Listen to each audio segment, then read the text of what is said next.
I have scrolled to the wrong part. All right. Now on to the show.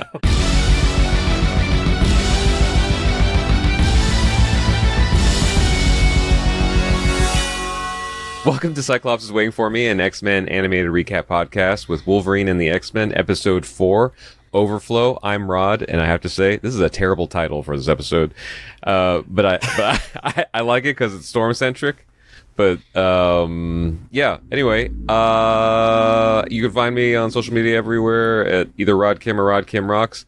Based on how we're spacing these episodes out and when we're recording them, maybe TikTok, we don't know, or whatever new platform comes up. I signed up for the Neptune app just in case, because I don't know.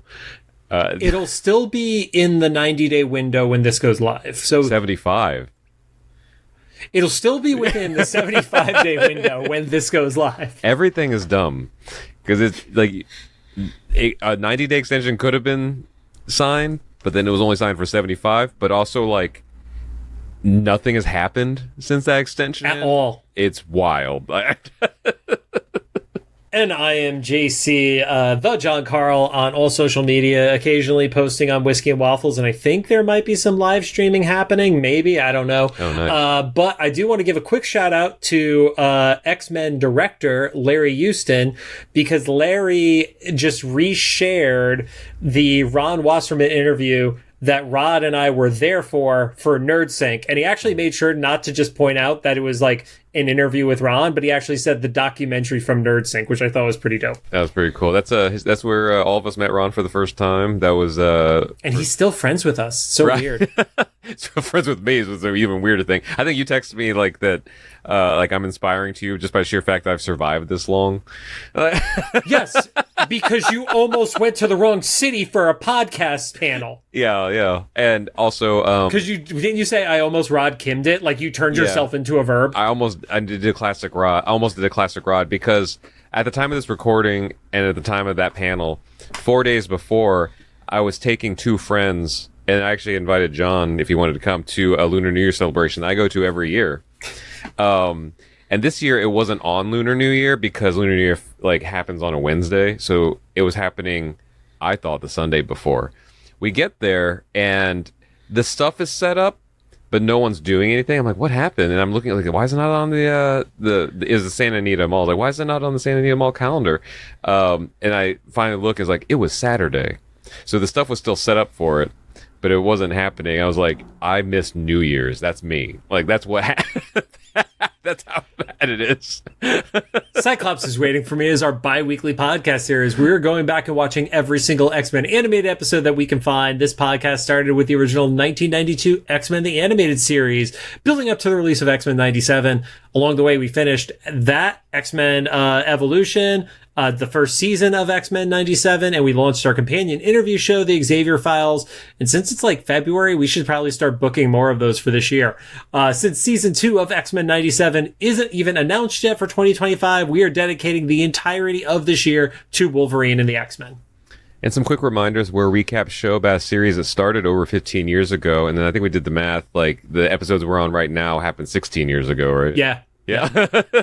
So, if you don't want to spoil for you, pause the podcast, watch the episode, and come back. We're currently not sponsored by or affiliated with Marvel Animation, Disney, or Disney Plus in any way. Don't forget to follow us on social media. Speaking of, at Cyclops IWFM Pod on Instagram, Threads, Blue Sky, and Facebook. And, I probably could, TikTok. Yep, I didn't update the script. TikTok is there again. Who knows if it will be in 2 months. I was going to say, we should probably just record both. And then whatever happens. we're going to switch it out. Right. Come on. TikTok is or isn't going away. There you go. And now onto the TikTok show. Is a thing, maybe. Yeah. TikTok once existed. There's the only thing that's true. Now onto the show. Today we're going to be talking about Season 1, Episode 4, titled Overflow. Once again, terrible title. It aired on February 6, 2009. Currently sits at a 7.3 star rating on IMDb. So this is what you described last episode as like the beginning of our mission of the week kind of video game setup almost, with Zordon, Xavier signing missions. So once again, we get the same boilerplate previously on that we've gotten for every episode. I want every episode to start with Xavier's having the migraine, head's gonna explode. Right. That's all I want. They got their money's worth out of that initial, first 15 minutes of the first episode. Mm-hmm. Then it opens up on a desert, and there's a man stranded in the desert, and he passes out. Someone on a camel comes along and finds him, tries to help him, and the passed out man opens his eyes. Yeah, passed out man opens his eyes, and you see that they're darkened. Yeah, it's just straight up black pupils. And because I knew this was a Storm episode, I was like, I know who this is. But he touches the hand of the person trying to help him, and he just transfers his whatever being into the camel guy, and then that guy rides off. Then the intro sequence happens. So that guy's dead. Yeah, or shortly will be, because he's in the desert and already like dehydrated and everything. Yeah, like I did think it was kind of funny. He was in like a business suit too. It was like a torn up business suit, but he was in like more formal attire than anybody else who is seen within the African region of this episode. Yeah.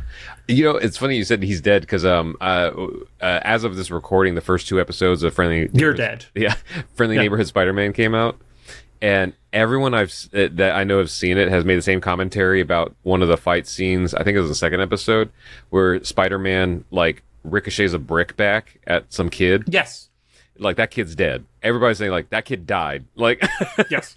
I think it would be, so just putting this out there, because I'm not going to do it, but if there's anybody who has like a macabre, or like even like not even horror, but like, and macabre is probably the best way to put it, like kind of a podcast idea or whatever, it'd be cool if you had a show called like They Died, or They're Dead, and you point out every time in a movie or an animated show or something that like someone wasn't showing have died, but like through physics they died. You know, like that kid who got knocked out by a brick was like, no, he's dead now. Like, yeah. Or this guy in the desert. Like, if only we knew a science podcaster who we could ask these questions to. I was just on a panel with her. I don't know if she wants to speak to me anymore. Quick Easter egg from that Spider-Man episode. If you looked at the names when they were doing the chat going back, Screwball is one of the user handles, which is a Spider-Man villain who is basically a prank influencer, so to speak. That's funny. Okay. Oh, yeah. You know, I saw that one of the breakdowns. Yeah, that was funny. There was Zach Cherry's in there too. The same guy he was in Shang-Chi as the live streamer, and he was in another Spider-Man movie. He was like, you do a flip. Yeah. And he's in Severance. He's killing it. Good for you, man. I did not know his name, but I knew the person you were talking about. I only know his name because of how often he pops up. So everybody's like, hey, Zach. Yep. So when it comes back from the opening credits, we're at the mansion, and Logan is asleep, and Xavier with the cowboy hat on the end of his bed too. I love that the cowboy hat was on the night or the corner post. That's awesome. And Xavier is speaking to him telepathically, because it's in that same whispery voice we heard earlier. And this is where I was saying, like, it's interesting that it feels like Xavier is tied to the body, but you made a good point about it might be tied to that specific location because of the events of the ripple effect. So Xavier, that might just be where like Cerebro is in the future, or in the vicinity of, or something, or he just knows that that's the easiest spot to get in touch with him, because then he doesn't have to search around the past. Yeah, that's true. And it's funny though, because like it's physically audibly coming from that location instead of just everywhere. So Logan gets up and starts following the voice, and then you see Emma Frost following him through the mansion. I love her commitment to the outfit though. It's the middle of the night, and she's still wearing the whole furry getup and everything. Like, not furry getup, like the furry bikini thing. Emma needs to look perfect at any given time, just in case. Yeah, that is Emma Frost. Although, who was it January Jones that played Emma Frost in one of the X-Men movies? In New Class, something like or that. First Class. First Class, I think. Yeah, didn't she have I think she had more. There was a scene. I think she had more of like a lingerie kind of thing going on. I might be misremembering that. I'm not sure. But I didn't. I expected Emma to like still be on brand like After Hours. I just didn't expect to see the cape and everything. Oh yeah, there's a shot where she's just in straight up lingerie. Okay. I had double checked on it. Yes, that was a thing. So I was like, I kind of because that was like more of like her Hellfire Gala, or not Hellfire Gala, Hellfire Club outfit inspiration. So. Yeah. So I kind of thought like, oh, maybe she'll be wearing, but she's still committing to the cape even in the middle of the night. Yep. So good for her. So when Logan gets there, Xavier pulls Logan into the astral plane with him because he says it's like the I guess that's his explanation of how he can like kind of transcend time. Yeah, like his phrasing was it's a meeting of the minds, so to speak. But yeah, I love it. 2000s sci-fi speak. I did notice. I don't know if this is on purpose or it's just me reading into it. Xavier's X-Men logo. You never read into anything. Xavier's X-Men logo on his chest was kind of tattered, but it almost looked like the Soviet sickle symbol. I think that's you reading into it. Okay, but it's because it was missing just the top part, and I was like, oh, okay, interesting. Because what would that mean in this context? But he warns Logan of something terrible coming, so he shows him Africa 20 years ago for Xavier, but present day for or near present day for Logan. Yeah, like within the next week or so, basically. Yeah, and he was like, a catastrophe so massive happens that it wipes out the entire continent. Yeah, specifically says no survivors on the continent of Africa. Yeah, it was just so crazy to think of because Americans specifically have a hard time conceiving how large Africa is, or really how large any continent outside of America is. Like, so that's insane. And he's like, what you won't believe is who did it. He's like, it was Storm. So population as of 2018, I'm not going to go to the exact year. Yeah. 1.25 billion people. Jeez, yeah. Yeah. So that's how. So let's assume conservatively, 1 billion people are still on that continent. Like that's a decimation. That's wiping out like what 15% of the world's population or something like that. Maybe more, yeah. Yeah. So yeah, he's like Storm does it, and Wolverine's like, she wouldn't, and then he's like, but she did. She does, yeah. Yeah.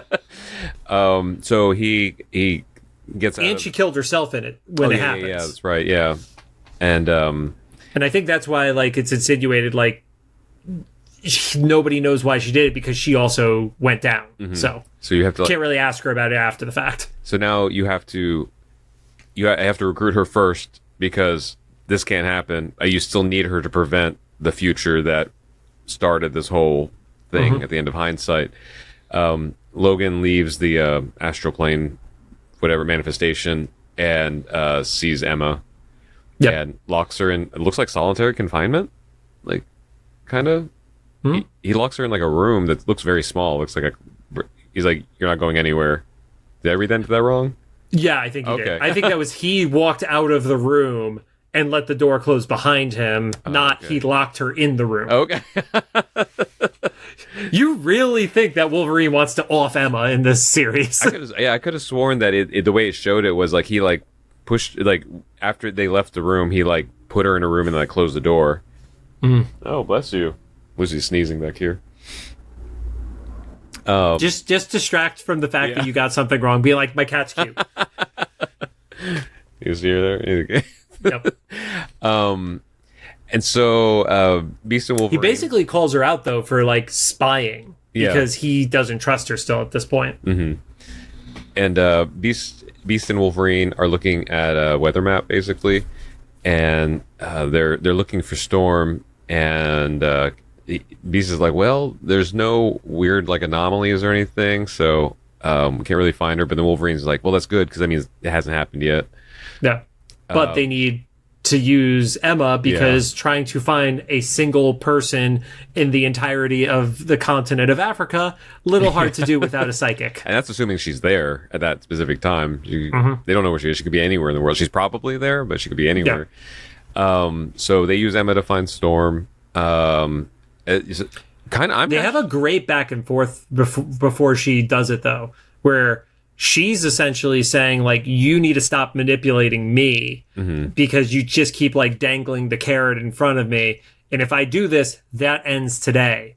And then Wolverine's like, well, you're the one who's manipulating us, like, because he just doesn't trust her. And they just have, like, the tension between them is fantastic. They're just gonna go do it.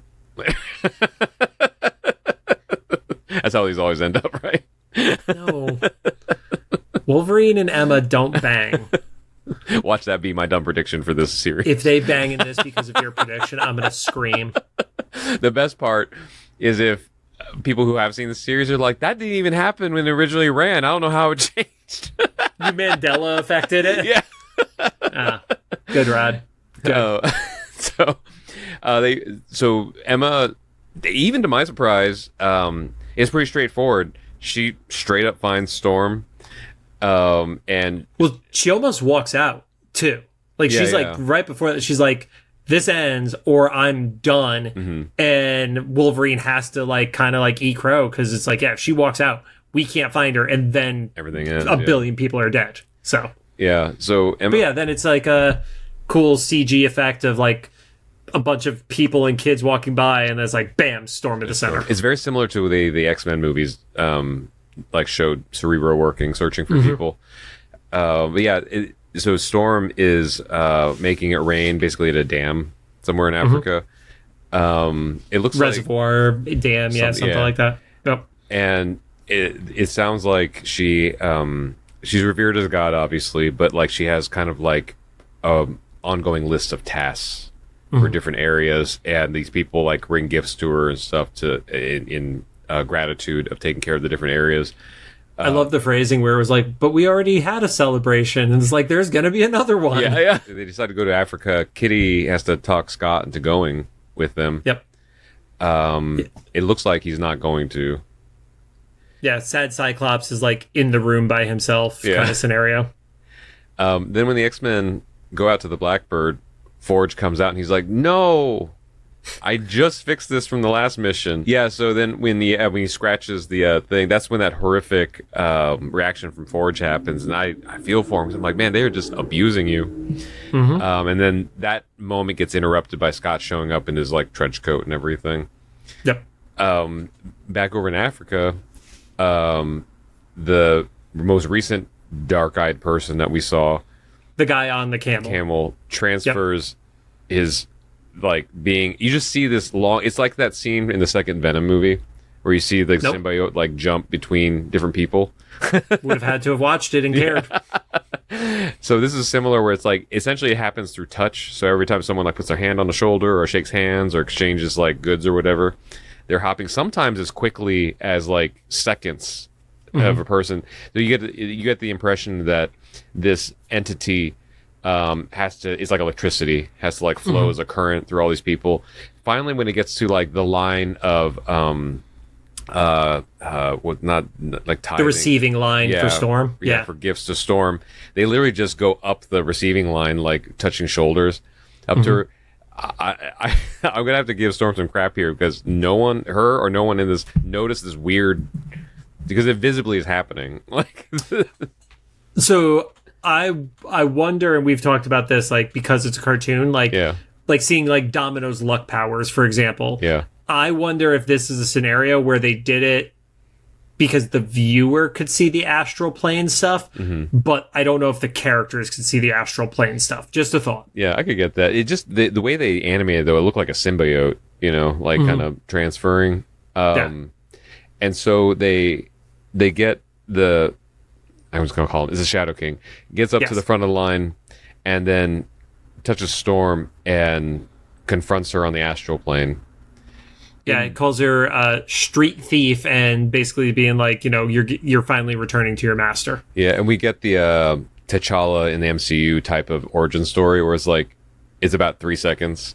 So we see a flashback of Storm. It looked like more like a preteen or teenager than like a really little kid. It's just pretty standard for that origin for her. And at the time, he didn't refer to himself as Shadow King. It was Farouk. I don't know if I'm familiar with this story. I wouldn't be surprised if it's fairly common, but he didn't start off as this like demonic entity. He was like a guy. So it was a guy who had these crazy psychic powers and then becomes the entity when the body got destroyed, essentially. Okay, yeah.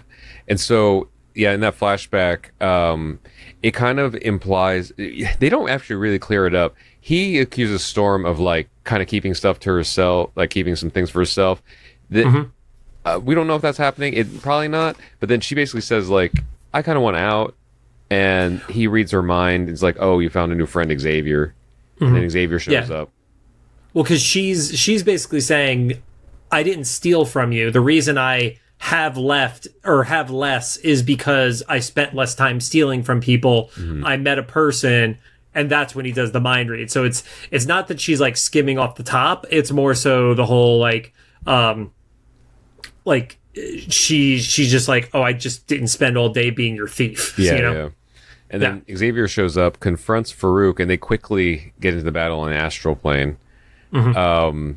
Storm is under the impression that he was destroyed, but then that's when Farouk reveals, like, no, without my body, I just became a Shadow King. Yes. Like, okay, you said the thing. Yep. So his spirit lives on, and he has to have, like, a physical host. So in Storm's body, it looks like he makes her start fires, which was an interesting concept, but you quickly realize it's a hallucination for her. I didn't get that she was the one starting it. I think it was she saw fires. Yeah, so that's what I was saying. I think, like, I didn't catch on that right away. So she's hallucinating the fires. So it tricks her into flying up and then starting a flood, basically, to get rid of the fires. Which is interesting because, like, that it sets up the Shadow King in this where he can't, like, possess you in, like, an exorcist sort of way, like make you do things, but he's just kind of or maybe it's just he can, and this is just more fun for him because she's doing it kind of on her own free will. Like, I did see one thing online that theorized that because of something with Storm's powers, it kind of causes like interference because electricity and neurons and possession or something like that, which is why he could trick her, but it's harder for him to just straight up take her over fully the same way that he can with other people. I can see that. Yeah. Or it's a strength of will scenario is the alternate take of it, is like she's just a stronger person than the average guy who's like, you know, roaming through the desert desperate for water, you know? Yeah. And so she starts flooding everywhere. We only see that village, but I guess we're supposed to assume that it's like quickly spreading to the rest of Africa. Then the Blackbird arrives, but she also hallucinates that the Blackbird is a giant fireball, which is terrifying. Yeah. And she tornadoes it into the reservoir. And then there's the continuity error of the episode between how it cuts to break and how it comes back from break. You see the jet has landed in the water. The jet is also like pseudo sinking, but everybody's knocked out cold.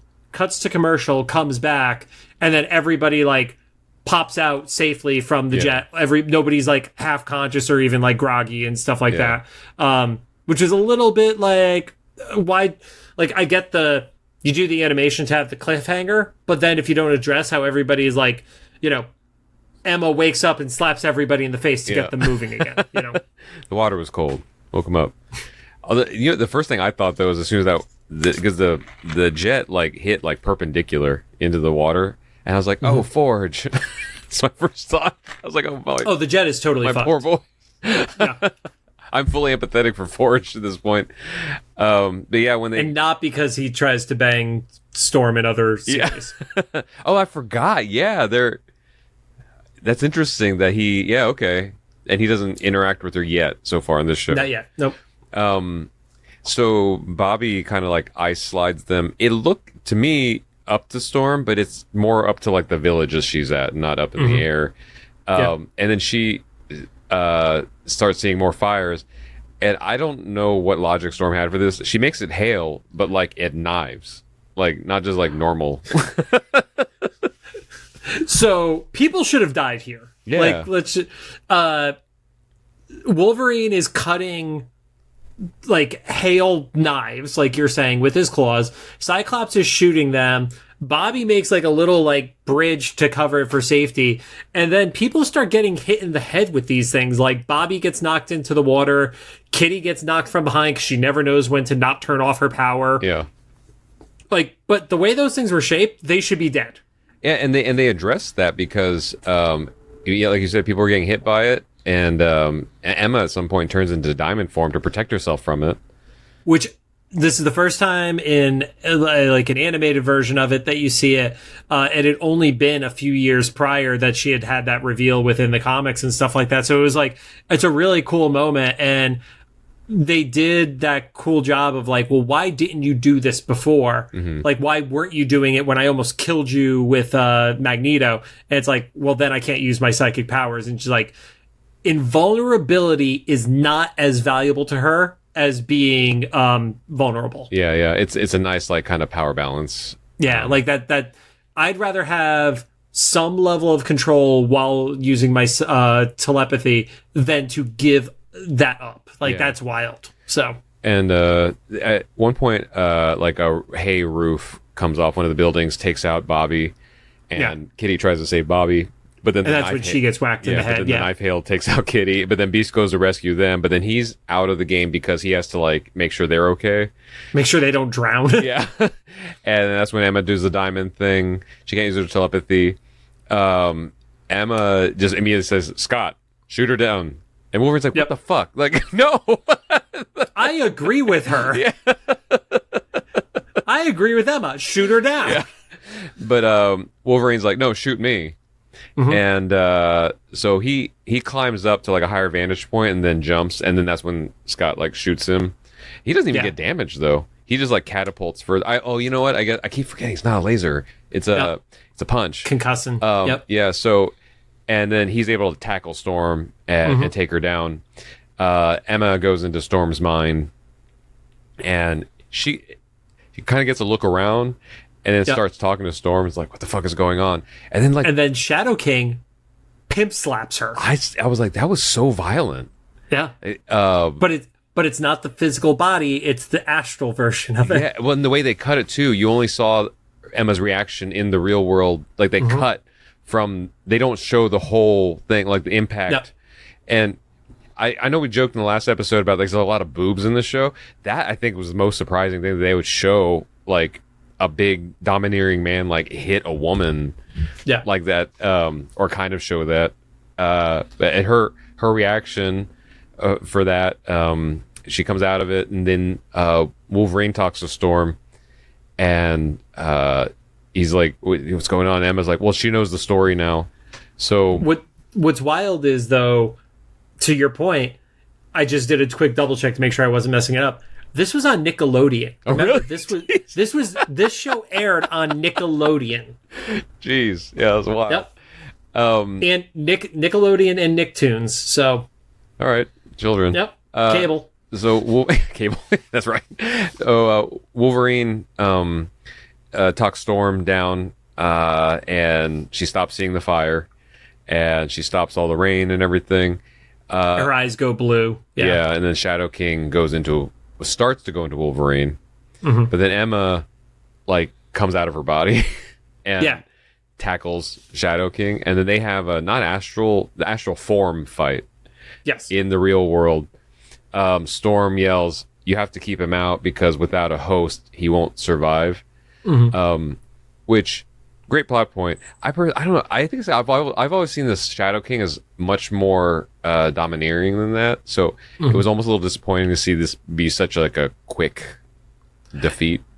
Yeah, it happened fast because all of a sudden at one point he like got skinnier. Yeah. And it was like, oh wow, so he's essentially a parasite that if he's outside of a host for, what is it, 45 seconds or something like that was enough to take him out. Yeah, because Emma, presumably because she still has a body, even though she's not in it, was able to kind of stay out, if not indefinitely, a much longer time than him.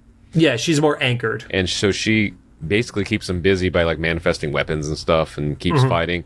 Wolverine saves her body, and the rest of the X-Men get away, so that it's just the astral forms fighting, and Shadow King keeps looking around for a body to jump into and can't. And I love then she cuts him in half. It was like it was kind of brutal. I love that Scott tries to shoot the astral form with the blast. Scott. That's so great. Yeah. It's Scott. Yeah. But you're saying cutting him in half, my note was like he starts withering away, but Emma Mortal Kombats him in half. And then this is the only thing that might be like a small thing that they could leave open for future episodes. He explodes into like kind of like glitter. Yes. And that might be like that could be interpreted, once again, don't spoil for us because we haven't seen it. That could be interpreted as kind of like a Sinister thing from 92, where he becomes like the sand on the beach or something. You have Sinister in 92. You have Magneto dying in Asteroid M in space, and then from Evolution, remember, Magneto got turned into Sailor Moon dust. Right, so turning to dust in all of the X-Men cartoons does not insinuate permanent death. Yeah, so. And this was one of the few times I like rewound and watched it because I was like, did we see something? And the way they animated it, it was literally just blip and then just sparkles everywhere. So it was like kind of, in nondescript of how he exploded. Mm-hmm. So then Emma returns to her body, and then this is the way I was talking about with the animation stuff. Like, you could tell them they have a fuck nod with each other. I said knowing not, but okay. Sure. No, you've been the one who's they're gonna bang, so I don't want to hear it. I'm here for it. No, but they also gave like each other like, so are we gonna, like, that was the look they gave. Yeah. So they and I think you're supposed to take that as like they're respecting each other, but you could tell like in the whatever screenplay they were writing for this, if it was a live action, it would have been like a kind of an emotional, like knowing look to each other. But it ends up becoming this like weirdly animated, like nodding.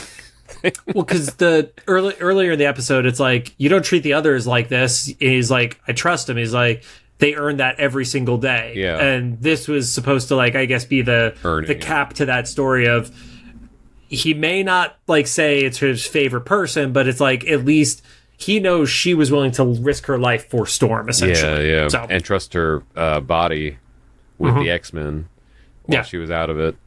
And then back at the mansion, Storm is with Xavier's body, and she's like, with her giant hair again. Yeah. And so this is why my note here was at the end, Logan puts his arm around Storm, but the way it's animated, he has to cup his hand around her hair like it's a solid piece.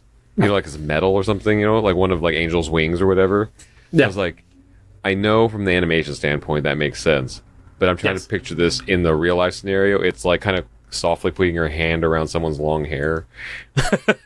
Practical standpoint is just, you and I are both in our 40s. We know this. Yeah. Just don't touch a friend's hair. Like, if her hair is that big, just don't touch it. That's the right way to handle this. I'm going to share a little anecdote here because I've learned a lot of things since growing my hair out. For people who knew me before, like, this is just a COVID thing, having long hair. Mm-hmm.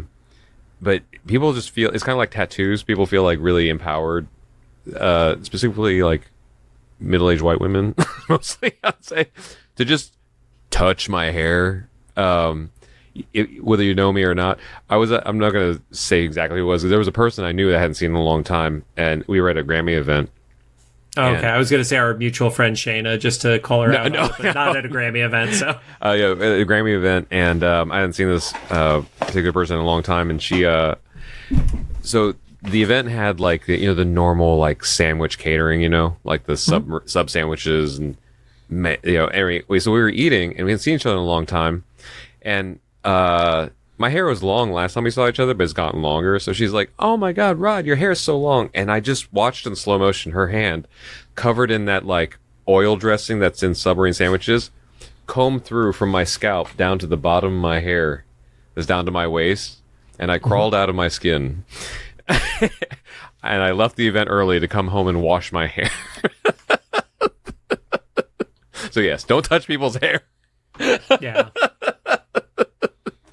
If you've learned one thing from this show, the more you know. Yeah, don't touch hair. The one other tidbit that I did get from one of the wikis on this episode was the rain effects were actually CG. When there was the shots of the rain hitting the water, that was actually CG animation. I think I know what you mean. Yeah, with the droplets. And then when Storm stopped and the droplets stopped, that was a CG effect. Mm-hmm. Interesting technology. 2009? That was a little behind. But yeah, I don't know. I love a Storm episode. I kind of preferred her goddess like design better than her like mansion X-Men. Weird like big hard apparently hair. Mm-hmm. But big hard hair. Yeah. But still not mad at it. Like, at least in this, she's checking all the for me, like what makes Storm, she's a goddess, you know, she's not too soft, you know, both. But she also was like kind of like very humble about it. Like she doesn't want to be a goddess because she wants to be a goddess. Yeah. She's doing it because it like made those people feel empowered to go to her and give back and be grateful. And like it had a positive effect rather than like a ruler. Like I want to be a god, you know, like that kind of shit. And she can be powerful and domineering. Shadow she King. Could have destroyed an entire continent apparently. Right. So that's like we talk about like Omega was not a common phrase until like the 2000s. That is the sign of an Omega mutant. If you could take out one of our few continents. Yeah. And Shadow King obviously is like her main adversary, so he was both introduced and kind of disposed of pretty quickly in the same episode. Even in the short amount of time we had him though, like that was kind of it's clever, you know, the portrayal, like he had to transfer through people and then kind of trick her into doing it. I like the design of him more in this than I do in either of the two iterations from the animated series. Like you had the one that was like the flaming head vibe, and then you had like the astral armor, like the one that looked like an evil knight vibe. I like this pseudo demon version of him more. So yeah, he looks like something that would be in the with the sulfur dimension or whatever that Nightcrawler goes to. Brimstone dimension. I'm so close. I'm always wrong. You were very close. It smells like sulfur. Yeah. God, that's gotta suck being in a dimension that just smells like spoiled eggs. Do you get used to it at some point? I don't know. I don't live near sulfur springs. Would you know if you didn't know? Kidding. I've definitely not lived near sulfur springs my entire life. I'll say that. We were before recording this episode. We were talking about air quality in the because I don't know if you haven't heard, but LA just recently had the worst natural disaster fire episode in history. Yep. So we were just talking about like how's air quality and blah blah blah, and you asked me like how's the air around you. I was like, and I was thinking about, I was like, I think it's better. I know that by the numbers, but also like would I eventually get used to some of the bonfire smell or something? But it rained last weekend, so I think it is like objectively like cleaner than it has been. Yeah, I got very lucky with where my house sits in the middle of it. Mm-hmm. When stuff was on fire, the air above me was blue. Like from my house, I think there was only one day where you could have actually directly seen one of the smoke clouds, which is wild considering it's not that far from any of them, but just the way the wind was hitting, it was like the Thursday or Friday you could see the Palisades smoke. Probably Friday, I want to say. And I can say this now because we're far from it. I actually withheld this from people that I wasn't like personally friends with. So the first day when we were like, it was kind of like optional to evacuate. I was like, you know what? I should just go. I have a friend I can stay with in downtown. So I opened the door of my house because my car is only like 15 feet from my front door. I was going to like preemptively pack my car. Yeah. I opened the door and took the first breath and immediately vomited. And wow. I was like, I didn't know that. Wow, it's pretty bad. And so I, after I kind of like got myself together after that, I sealed all the windows and I went and looked at the air quality index. So the apparently like 300 is where like that's like kind of the highest number it registers at for at least the scale I saw, and that was like you shouldn't open your eyes in that air. We were at 460 that day. Oh my god! So like, all right, that makes sense why I threw up because I was probably inhaled someone's like living room into my lungs and stuff. So seriously. Anyway, that all came from like did not get used. I didn't get used to that, but would you get used to the sulfur smell? Tangent. One thing we will say, like we definitely had friends who did get affected by that, and thankfully both of us were lucky with everything that went on. But there are people who are still fundraising and everything like that. Lots of really good causes. If you're going to do a donation, which I encourage anybody to do if they can, look up who you're donating to and just like make sure it's legit, because that's the other problem. And granted, I'm saying this 4 weeks after the end of all of it by the time this episode airs, but like there were definitely scammers popping up and shit like that. So just be be aware of who you're donating to and the causes that you want to support. Yeah, So- I was specifically going in and correcting friends of mine that were reposting a specific screenshot of the Guitar Center Foundation. So the Guitar Center Foundation does have, actually, I was just at NAMM as a big music convention, and they had a booth there where they were helping people. They were giving, I think it was like $1,500 towards instruments lost directly in the fire. I think I saw that. That's a real thing, but a lot of people were sharing one that someone had photoshopped with a different email that was skimming payment information. Ugh, that's disgusting. And I was trying to point out that it's the exact same image, but they just had replaced the text with a different email. So the thing I was trying to tell people there was like the image usually won't have, except for Music Cares, because Music Cares does have an email thing. But if you're part of Music Cares, like I'm part of Music Cares, they've already reached out to you about how. So, but with the Guitar Center thing, it wasn't an email. It's the real one has a link, so you can go to the Guitar Center website, the Guitar Center Foundation website, right, to apply. Not a Gmail account. Yeah. So I mean, just if it ever just has a Gmail account on it, like that's automatically like the flag, you know. So I know for me specifically, if you want, I posted on my Facebook and I'll repost it on my Instagram stories. There's a couple people that I personally can vouch for, but otherwise, I would say if you're outside of LA and you want to help, if you know someone here personally, just ask if you can drop some money in their Venmo or PayPal. I think that's the most efficient way because everybody has way different needs. And if you don't know anybody here personally, at your own discretion and research or the bigger organizations, because like everybody here is too busy to do that for you. Well, and then the other part that's kind of fucked is like the FEMA aid. Like if people put certain words into their GoFundMe's, like FEMA would reject portions of the aid and stuff like that. Like that's also. So the stuff is burning and just continues to burn. Bullshit, you know. Yeah, it's not a great time, but yeah. So anyway. But I think that the timing is actually kind of good because it's usually the weeks later where those people are going to need the most help because even the time we're recording this, the people I know that lost their homes, now is the time they're doing the insurance claims, they're rebuilding. I think some of them are just going to their the locations of their former homes, like for the first times and stuff. So the weeks after, the year after, is going to be when everybody actually needs the help more because the rest of the world has forgotten about it. So help if you can. If you can't, then there's other ways and stuff. Just reach out to people and see what the needs are. But on that happy note, in this episode, Storm didn't destroy Africa, so we're excited to see what the next week's Zordon Xavier mission is. I've been trying to be really careful of like as I'm scrolling through pages, like not even like looking at titles and like getting thumbnails and stuff like that. I'm like really trying to not spoil stuff for myself. The Disney Plus thumbnails, man. Like there needs to be like a spoiler setting. Anyway, well, thanks for joining us. If you have any thoughts, make sure to drop them into the comments, either the YouTube upload or official Instagram post about this episode. And if you like what you heard, we'd appreciate a rating on the podcast app you're choosing. You can find us on Apple Podcasts, iHeartRadio, Amazon Music, Spotify, YouTube Podcasts, and CastBox if you can still make us number one in 2025. This is like the shortest episode that we've done in the past 2.5 years outside of interviews.